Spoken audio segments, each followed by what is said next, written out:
Hello there. Yes, yes, you. Come on in, come in, come in. Yeah, we're having a party.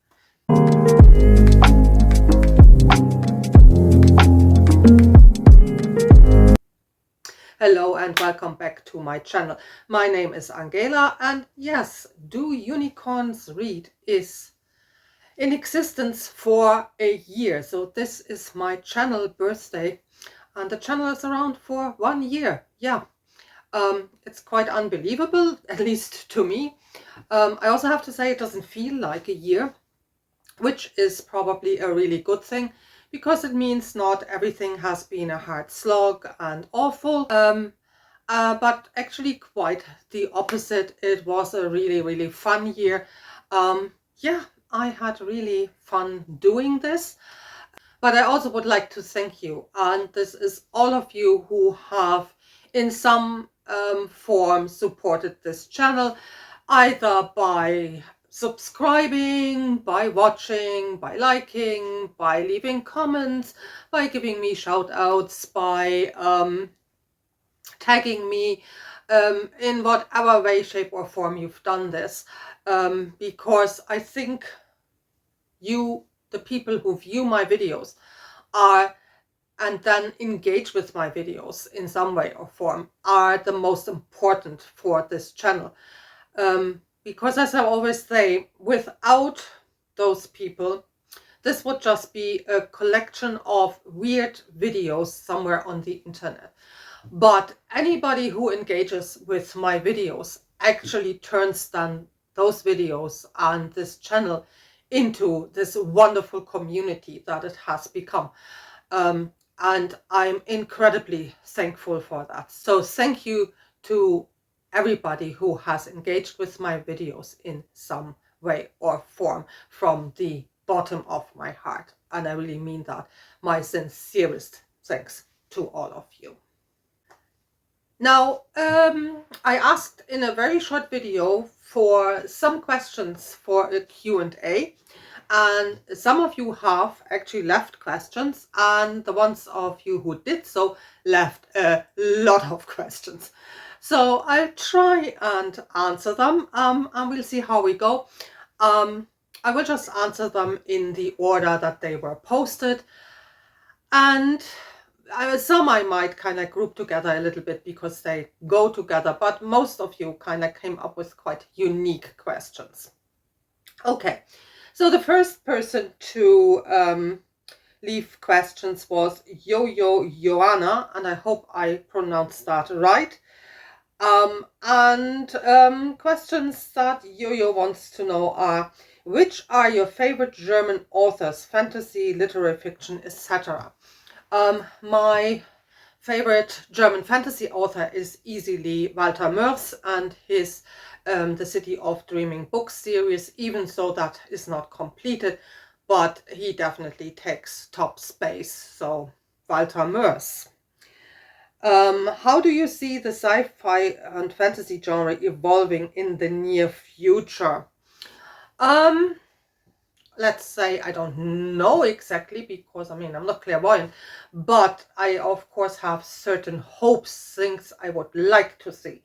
And I would like to see the diversity we're already experiencing to continue, and maybe even to get stronger, because I think it makes fantasy a better genre.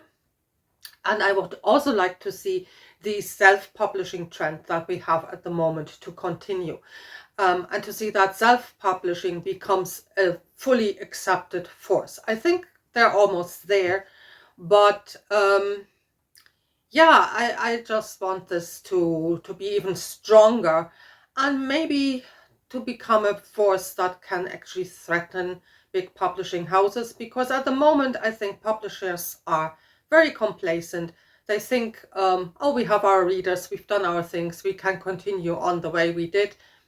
And I don't think that that's a good strategy. And yeah, if there's a force that can actually, I think, yeah, how shall I say, change that, I think it would be self-publishing and the self-pub authors. It would also be nice if BookTube would be recognized by that traditional publishers a little bit more. We still seem to be quite non-existent for them, but it would be nice. Not because I need that approval or that appreciation, but I think we have a lot of valuable things to say about the books that they publish. Next question. Do you also read other genres other than fantasy and sci-fi? And if so, can you mention some books or authors? Yeah, I read some crime novels because that's my husband's preferred genre. So sometimes we buddy read stuff. And I also read some historical novels. A series that at the moment has a little bit more traction because Alan is doing a read along is Robert Harris's Cicero trilogy, which I read together actually with my father. He is a big history buff, hobby archaeologist. So yeah, and I think it's really done very, very well, very enjoyable to read, very fast reads as well. So it's not like a, how shall I say, dry history book or anything like that. So yeah, those would be two genres that I actually do read as well, sometimes. Not so much because, well, if they're fantasy books, why read other stuff, no? What's your take on YA fantasy and do you enjoy it? Well, my take on it is if it works for you, great, go for it. I don't read it that much. When I was that age group, there wasn't anything called YA fantasy. I could imagine when I was the targeted age group that I probably would have enjoyed a lot of the YA fantasy that's out there these days. Today, I have my problems with it. I very recently tried to read Sarah J. Maas, and while it was a really well-crafted book, I found that the way how the protagonists reacted to some of the problems that they're facing, yeah, I sometimes would have liked to just kind of like tell them, come on, grow up, no? So I think it's not my world really anymore. But as I say, if it works for you, sure, read it, enjoy it, no? There is nothing wrong with that. Fifth question. What did you read when you were an adolescent that really stayed with you? Tolkien's Lord of the Rings. I read Tolkien when I was, I think, maybe 13 or something like that. And yeah, it started my kind of like passion for fantasy literature that has stayed with me till today. So yeah, I think Tolkien is the answer, and as I said, Lord of the Rings is the answer to that question. If you want to know more about my, let's say, early reading or whatever, there is a Dear Dr. Fantasy episode out there. I might link it in the description box for anybody who wants to know, because yeah, who better than Philip Chase to get out of people what they read in their formative years. So you find a lot of answer there. Next question is, what trends in the bookish world annoy you? I don't know. I wouldn't say that there's anything in particular that annoys me when it comes to themes or how writers write, because I think those things can be easily avoided by just reading the stuff that I actually like. And also, I'm not so fixated on negative things. Like even with the Sarah J. Maas book, when you look at my review, there is positive stuff in that book. So I think I'm more focused on kind of like what do I like, what do I appreciate, than actually what would I do different or what is not to like. Something that I find perhaps regrettable, and I don't know, I wouldn't say it's a trend, but I still see it, especially with female authors, that they still transport some really outdated gender models. And yeah, I find that a little bit regrettable. Some other questions that Yo-Yo has are, I believe you're currently based in an English-speaking country. Also, I'm not sure if it's the UK or US, but anyhow, what do you find is the biggest difference between where you live now and your home country? Okay, so I'm based in Ireland, the Republic of Ireland, so in the south, not like, for example, the Critical Dragon. So the dragon lair is in the north, the unicorn stables are in the south. And yeah, what's the biggest cultural difference? It's hard to say. I mean, there are, of course, those cliche ones about kind of like nothing running on time here in Ireland. And I say it's cliche because there is a lot of stuff that does run on time. But there are also things that are not so punctual, like a German might want them to be. And yeah, I felt somehow weirdly proud when I wasn't the first person to turn up for a meeting anymore. And yeah, that took a while, and I had to really train myself to, yeah, just kind of like, yeah, relax. Now you have ample time to get yourself another coffee, and you can go back to your office and then go to the meeting. But yeah, so stuff like that.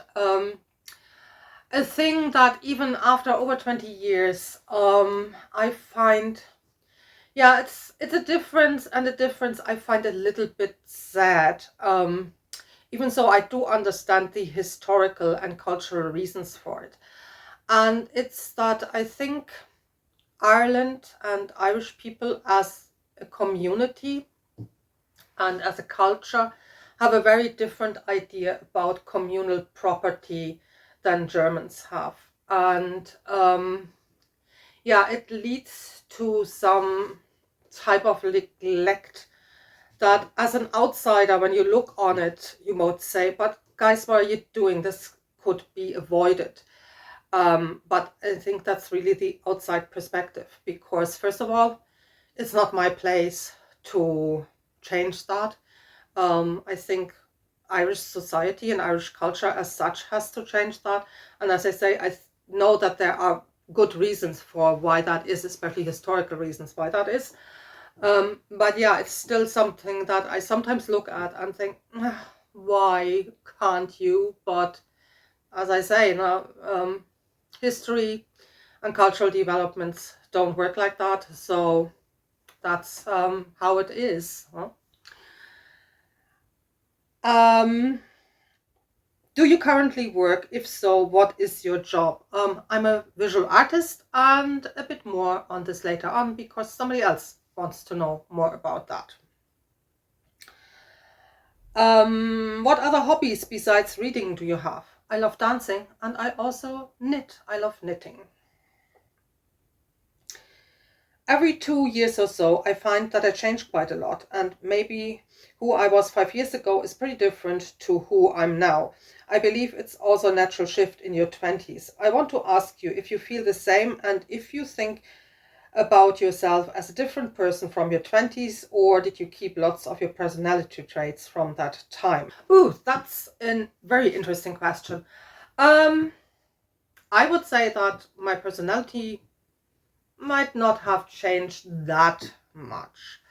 I think like everybody, you kind of like have things that you just keep, that you think that makes you. I think that's the same with me as well. I always though would say, yes, I'm different from my 20s. I hope I'm not quite as stupid anymore as I was in my 20s sometimes. I think one of the things that happens when one gets older, as far as I can make out at this particular point in time, is yeah, you learn a little bit better who you are. And also you get more and more experience in dealing with the tough stuff. Like in my 20s, I would have been quite panicky at times. Now everything is a big deal in your 20s. Everything is kind of like, oh my God, what am I going to do now? Because you just don't have had any experience with what you're going to do. Whereas kind of like 30 years on, you had many situations of, oh my God, what am I going to do now? And you have had the experience over and over again, you're well able to figure it out. And I think that's the positive thing about getting older. This knowledge of, yeah, no matter what might come your way, you will figure it out because you had the experience that you can do that, which you don't have in your 20s. And I think that makes a huge difference. And I think it also gives you a little bit more confidence that you might not have in your 20s. At least that's how I've experienced this so far. This can change, of course. Who knows what happens in the next 10 years? Maybe in my 60s and 70s, I'd be kind of like, that's so awful, getting old. I hate this. But well, at the moment, I don't. And the last question from Yo-Yo. I'm from Romania, so I'm naturally curious if you have ever read anything from Romania. No, actually. The answer is no. And I really can't tell you why not. If you have a recommendation that's translated into English or German, then please let me know. No, sorry, I haven't. But yeah, thank you for your questions. Mulțumesc. The next set of questions comes from Paramita. A book or books that changed your life, changed the way you think about something. Well, I mentioned already Tolkien. Also, I don't have a book like some people have this experience that they say, oh my, I read this book and you know what? It helped me to kind of like deal with my addiction, or it was better than therapy, or I found my wife by reading this. I don't have any book like that. But as I say, Tolkien was very formative because, yeah, it started this kind of like, I want to read fantasy thing. The other one I would say is Ursula Le Guin, because, yeah, it made me realize, or her books made me realize, that,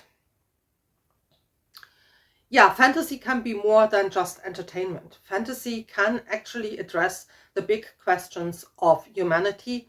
And I think up to that point, I would have read fantasy primarily for recreational purposes, not as something to have deep thoughts or anything about. But I think Ursula Le Guin changed that. And also, yeah, that there was a woman who could actually get me to that point, I found totally fascinating. And I obviously still find her fascinating today. Number 2, you have to live on a desert island indefinitely, and you can only take 5 books from your collection. What would they be? Series count as 1 book, and no electronic devices, so Kindle library not allowed. Okay, that's good because I'm not so into electronic books to start with. I would have to bring definitely Mr. Erickson and his Fat 10 books. Actually, according to AP Canavan, it's 16 books because we have to count in the Hasselmont books as well. So yeah, so those have to come because I haven't finished yet and I want to know how this thing ends. So yeah, so that's one. Melazen, how many do I get? 5. Okay, Melazen is 1. Of course, I have to bring Tolkien's Lord of the Rings just out of sentimental reasons. I would have to bring some Le Guin as well. Let's see what else. I said I'd like Walter Mörs, so if I want to have something to read in German, I probably would bring him. And a last one. Walter Mörs is quite funny, and Melazen is quite heavy going. So if I want another fun read, I probably will bring the Discworld series. That's another 40 plus books. That should keep me happy on my desert island. Yeah, I think that's my answer for that one. Next question is, if you were to write something, which language would you like to write in and why? I will come back to this parameter because somebody else wants to know about what I write, how I write, if I write, so I will answer it with that question then. You can have dinner with 3, 4, or 5 authors, living or deceased.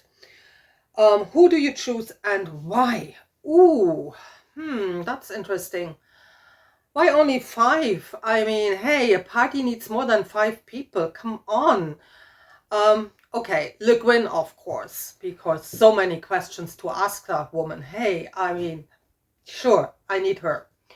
I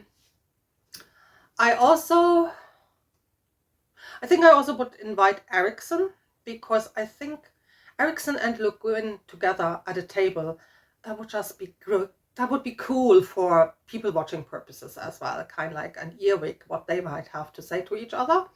So those two. I would love to say Tolkien, but you know what? I don't know. Tolkien doesn't appear to me to be party material. I'm sorry, all Tolkien fans. As you just found out, I love Tolkien's writing. I'd invite some of his characters, but the man himself, I don't know. He's also a pipe smoker, I think.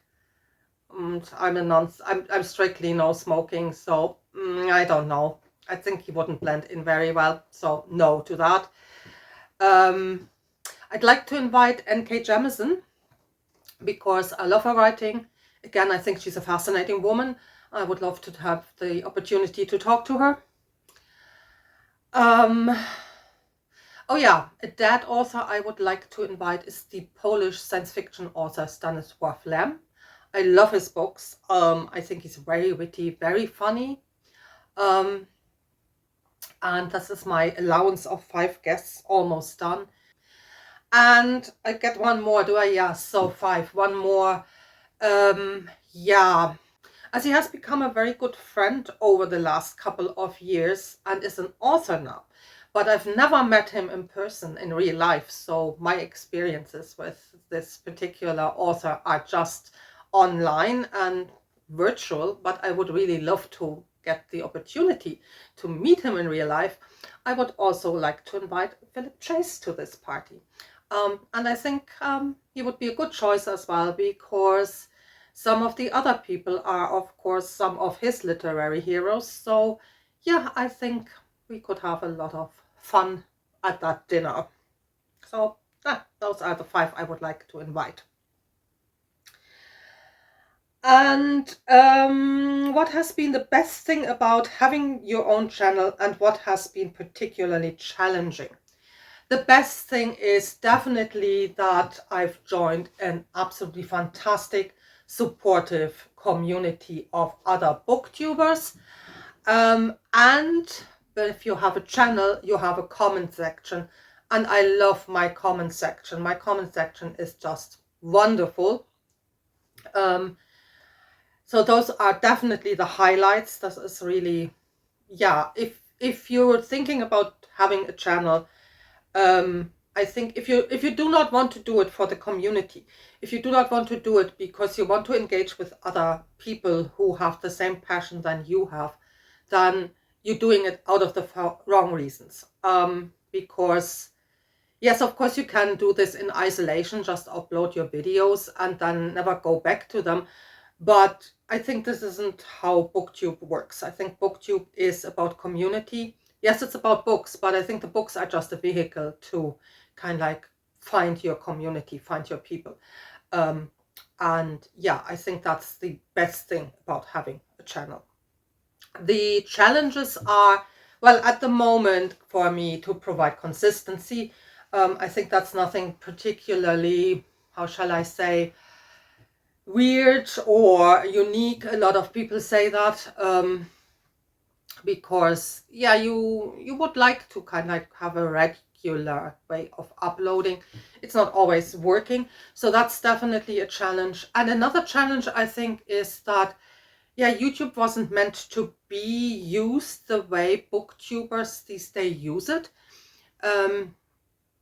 So it's sometimes hard to find ways to engage with my audience, with my viewers, with you, to have, to find means that might be meaningful to viewers, that they actually can have a say either in what's shown on the channel, but also when it comes to reacting to what I do or what I might do together with others.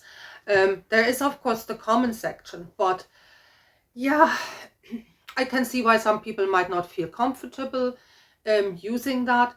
There is no way to direct message people on YouTube that other social media platforms have.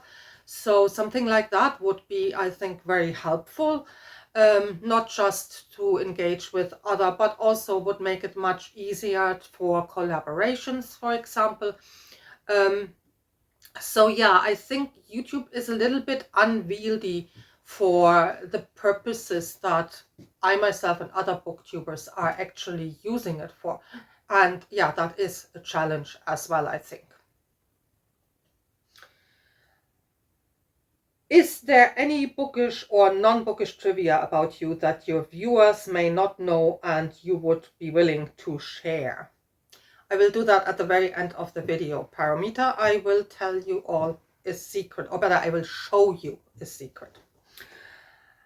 And the last question by Paramita: unfinished series, yay or nay, both as a reader yourself and recommending to others. As a reader myself, I don't mind. I read at the moment series that haven't been finished, and I don't mind. I know we are all a little bit burned by two authors in particular. Yes, Mr. Martin and Mr. Rothfuss, we're looking at you. But I would also say those are two authors out of hundreds or even thousands of authors who write fantasy, sci-fi series and complete them or diligently put out a new volume every year. And I think it would be very unfair just because there are two very prominent authors who have let down their fans and were disappointing in that respect, to deal with all the other authors the same way. When it comes to recommendations, yes, I do recommend unfinished series, but I also kind of like make very clear that it's clearly understood this series hasn't been completed yet, and then the readers can make up their own mind if they're willing to take a chance or not. So that's Paramita's questions. Thank you. And who else do we have? Philip Chase, of course, left some questions as well.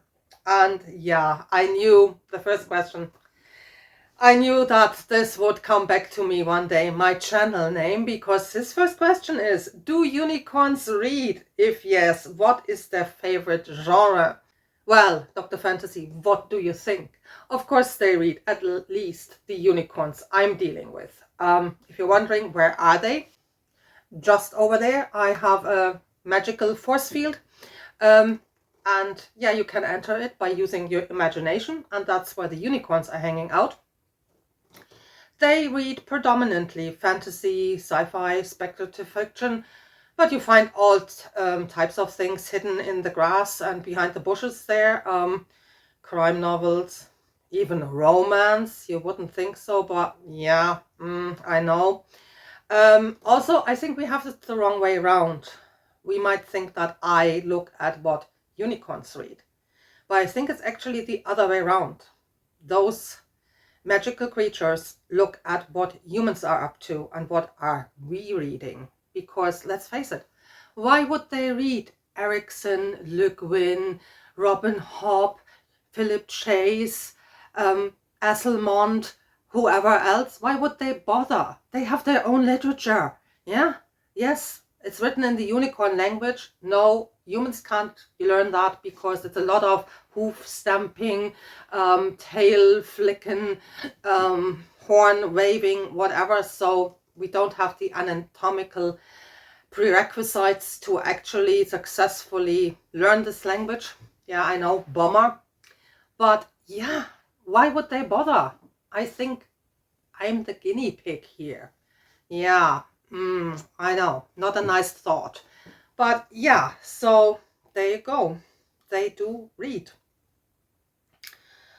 Have the various places you have lived influenced your reading habits and experiences? If yes, how? Um, I don't think my reading habits are more or less the same than since I was a teenager. I plonk myself down on my bed or the sofa and I read. So very unadventurous there. But I think what living in other places, other cultures does is that, of course, you want to explore this culture. And some means of exploration is, of course, reading books from that culture. And yeah, I do that. Um, I do read from the cultures I have been living in. And also, you might meet people from that culture that interest you. And part of, yeah, engaging with those people, of course, is maybe to read the books they like as well. And yes, I do that as well. Third question. Since you speak several languages fluently, which one do you dream in most often? Do they blend in your dreams? Ooh. Okay. First of all, not all my dreams, of course, have language in them. I have lots of dreams where lots of stuff is happening, but nobody says a word. If people speak, I think it depends where I am at that moment. So like what language is surrounding me. But in general, I would say people use the language that they use in real life. If I dream of people that I know, that is. And yeah, I also, like a lot of people, have dreams where I speak fluently in languages that I do not know. I also have dreams where I speak languages that do not exist. So yeah, whatever that might be about.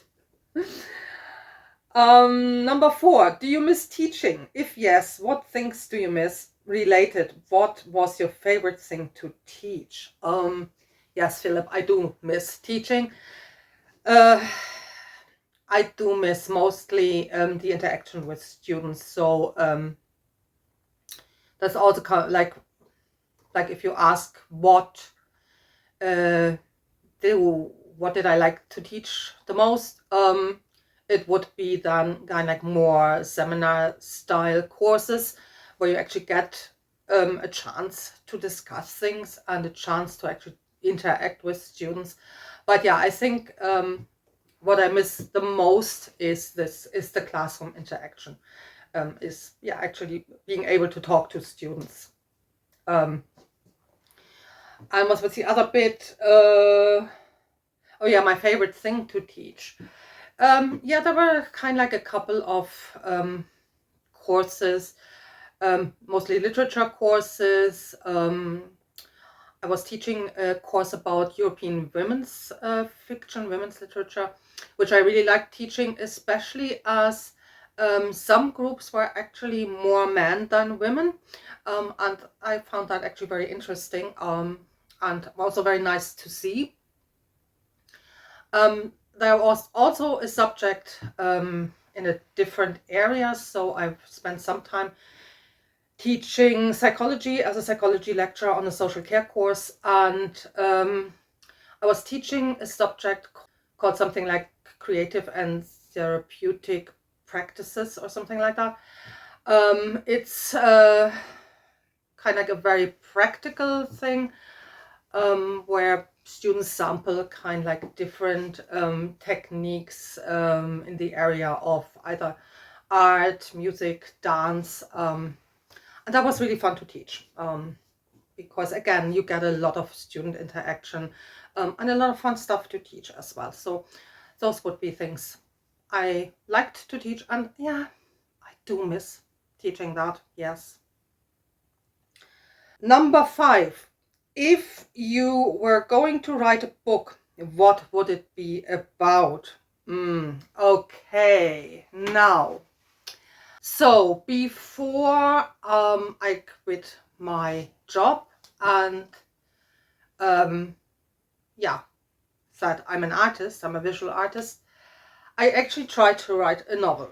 And that was the original idea, because I started this when I was still working as a literature lecturer, kind of like in my free time, or when I was stuck on the train or wherever, but there was a bit of time. And then when I actually had all the time in the world, you know, the dream comes through and you're kind of like, yeah, I can only do this one thing. I found I couldn't really do it. So I stopped maybe 55,000 words in. And I had a bit of a rummage around to see, can I still find something? I found this thing here. I don't know if this was the latest printout I did of the novel or of the fragment of novel. The working title was The Red Horse. It was meant to be like, how shall I say, historical thriller more than a fantasy book. And yeah, I might just read you out the first 3 sentences of the prologue and the last 3 sentences of the prologue before we talk a bit more about this, because yeah, it has a prologue. Every good book has to have a prologue. Okay, so here we go. First 3. The thunder of the cannons pounded in his ears as a constant background beat. He could barely breathe, as there was no real air left anymore, just acrid smoke and heat. Then he lost them. So it's about a guy, or better 2 guys, who are mercenaries in an army on the continent in Germany during the 30 Years' War. And this is also what the title refers to. The Red Horse is the horse of the apocalypse that signifies war, hence the title. And yes, so we meet one of our protagonists when the city where he's living gets sacked and basically eradicated from the ground. And who he loses is his family, his wife and son, because they try to flee the city, and yeah, he can't find them anymore because he can't see, because everything is full of smoke. He can't see, he can't breathe, and they're there one moment, the next moment they're gone. And okay, the last 3 sentences of the prologue. The fiery red horse reared up and pivoted on its hind legs, its nostrils flaring and twitching at the smell of blood. Then, plunging down, its right front hoof sunk with a sickening crunch into his little boy's skull. So yeah, obviously dark, grim, and yeah, not really planned as such, but almost military fantasy. As I say, it wasn't really a fantasy novel, which I regretted a little bit, but I don't know. I think I didn't feel confident to write a fully fledged fantasy novel. If I would go back to it, I probably would change that. At the moment, I do not have the urge to actually go back to it. Do I sometimes think I would like to write something else? Well, I have fleeting moments where I think, yeah, maybe. For example, a couple of months ago, friends and I, we went to, visit what's called the Tenement Museum. And it's a really fascinating place. And while we were in there, kind of they bring you from room to room and show you how cramped this was and how the conditions were that people had to live in. Like the tenements were like a slum type of living. They existed actually for a very long time. They were still there. I think the last one was abolished in the early 1970s. So they were there for a long time. My late mother-in-law, actually, she was a midwife, and some of the things she used to do was go in there and help women to kind of like, birth their babies, and also try to educate them about methods of birth control. So yeah, a very fascinating place. But while we were in there, I was also thinking this would be a really cool setting for maybe an urban fantasy novel.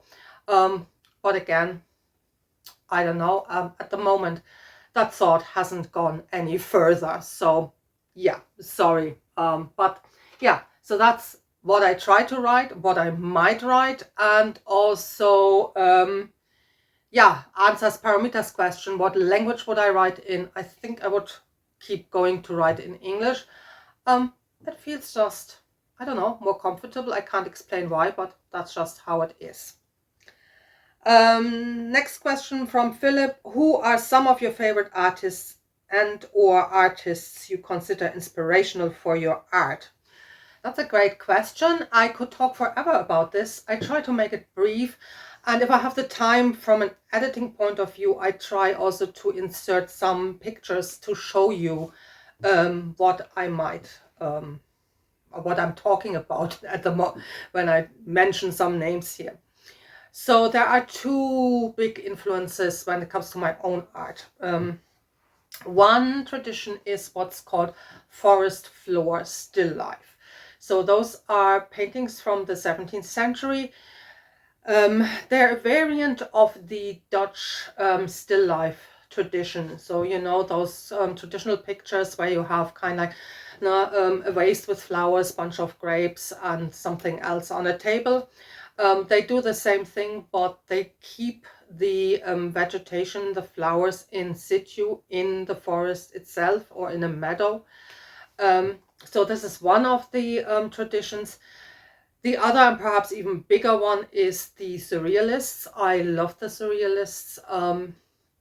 My favorite Surrealist painter would be Max Ernst, but also some of the female Surrealists like Leonora Carrington, Dorothea Tanning, Leonore Feeney, and probably my most favorite female Surrealist painter is Remedios Varo. And as I say, if I find some pictures, I will insert them. And also to answer Philip's last question, which is the last one is more of a request than a question. Please share some of your art with us. So I will try and find some photos of my own art and insert them maybe then side by side. Living authors, yeah, living painters that I think I feel close to are Bella Ormsat. She goes also back to this idea of forest floor still lifes. In her paintings, she uses the composition and setup of again 17th century Dutch painters, and instead of the people, she has mushrooms and insects in her paintings. Another also American painter would be Alan Rockwell. He paints very much like, how shall I say, an ecological commentary in his paintings. Something I try to do with my paintings as well. And the last one would be Julia Heffernan. Again, we find ecological topics in her paintings, but also topics about women and how women are in the world. She uses herself as a model a lot in her paintings, something I don't do, but I still find her stuff very inspirational. So thank you for your questions, Philip. Okay, I also got two sets of questions by two German booktubers. So the first one is by Anne from Literaturlärm, and I will actually link their channels down below as well. So she asks, is there something or somebody that makes you laugh on a regular basis? Yes, my husband. My husband is absolutely wonderful, especially when my mood dips a little bit and I'm really kind of like in a funk and I'm a bit meh. He has the capacity to kind of like, just make me laugh some way or another. And also the perseverance and the willingness to keep at it as long as it takes to make me laugh. And that's a really admirable quality. So yeah. Is there something, or is there a trait that you find most irritating about yourself? And what do you think is a trait that others might find irritating? For myself, I can be quite patient with other people, not so much with myself. And yes, that is quite irritating sometimes because I think it leads to me sometimes being quite severe towards myself without any real need. Other persons, what they might think, I think we would have to ask those other persons.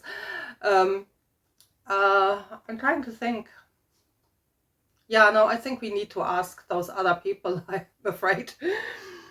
And her last question is, are you a good gift giver? So do you have the feeling that you're able to find wonderful and personal presents and gifts for others? Again, I think a question more for the people that get presents of me. Let's say it's an aspiration. I want to be that person. So yes, I do think about what I'm giving to people, and I try to find stuff that's personally meaningful to people. If that's always successful, as I say, I think we would have to ask the recipients of those presents. And the last question is from Karina Zacharias, who says, congrats, and I would like to ask, is there a book that you love but that no one else seems to know or talk about? And yeah, I was a bit stumped by that question at first, but I think I do have a book. And that would be Daphne du Maurier's The House on the Beach. It's a slightly, yeah, it is actually a fantasy book. It's a portal fantasy of sorts. You hear her talked about, you hear mostly Rebecca mentioned, not so much The House on the Beach. And the plot is that we have an American English professor, a medievalist. Yes, Philip, book for you, but probably have read it anyway. So, but yeah, so this English professor is asked by an English friend to come to Cornwall and house sit. And he says, yeah, sure, I'll do that. And the friend is working in a natural science field, I don't know, chemistry, biomedicine related thing. And he has developed a drug, and he says, I'm not sure if it makes you time travel or if you just hallucinate that you're time traveling. But here are a box with kind of like little ampules for you to take. So would be very obliged if you could just down some of them and then report back. And he actually does that as you would if you're house sitting and you're getting a bit bored. Sure, I'll take an experimental drug where I don't know what's happening to me. Yeah, hey, why not? And yes, he is transported back into 14th century Cornwall. And yeah, we're really not finding out, is this real time travel or is he just hallucinating this? But he meets the people that have the house he's in the 14th century. And he meets a woman who lives in this house. Her husband is very sick. And she also seems to be kind of like involved in some type of political intrigue. And he gets really obsessed with this woman. He kind of like develops, yeah, like a crush. So he feels physically very attracted to her. But I think he also genuinely feels that he would like to be able to help her with her problems, kind of like with the fact that her husband might die, that she might be totally unprotected as then, yeah, suddenly a widow in this kind of like 14th century society. And of course he can't, because while he can see her, he can't really interact with those people. And to make this also a little bit more interesting, while he is under the influence of this drug, yeah, he's in the 14th century landscape. And of course, in modern times, this landscape has changed a lot. There are suddenly roads with cars whizzing by. There is a railway line with trains whizzing by. The coastline has changed as well.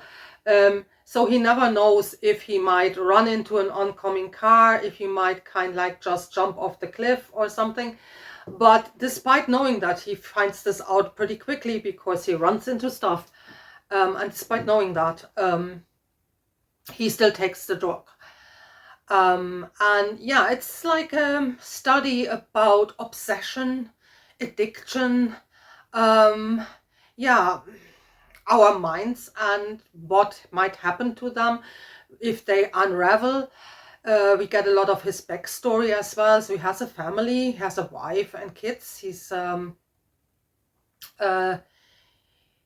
who also make an appearance and of course are not impressed about the state they find him in when they kind of like, you know, come visiting. Because he has stopped looking after himself completely. He doesn't care anymore. Is he eating properly? What he does look like? If the tweed jacket is crumpled or not? No. So yeah, I think it's a fascinating book, as I say. Now it's an interesting study about an unraveling mind. So a little bit like Rebecca as well. But a very different kind of like setup. And as I say, a little bit more fantasy-like with this time travel aspect. So that would be my book for that answer. Daphne du Maurier, House on the Beach. Yeah, okay, thank you everybody who left questions. That was actually fun to answer them. Oh yeah, and I said to Paramita about some quirk or something. I will show you a secret at the end, because when we said the unicorns are somewhere in a kind of like magical force field at the back of the house, I know Dr. Fantasy is sitting there doing this beard scratch thing he does sometimes, wondering how exactly do I get in there? Ha! You have to be the proud owner of a secret door, and I have, because this behind me here, this shelf, is not just a shelf, it's a hidden door, and I can demonstrate this to you. I can show you. The whole thing comes forward like that. So yeah, in there behind. To the right is Narnia, we know that. To the left, I don't know, I haven't gone there yet, so straight on is the unicorn stables. I'm afraid going left because I might end up in Darujistan, or even worse, the Raraku Desert with a bunch of divers on my behind. I don't want that. But anybody being a house guest, feel free to try. Until then, happy reading. All the best. And if it's your birthday, then also happy birthday.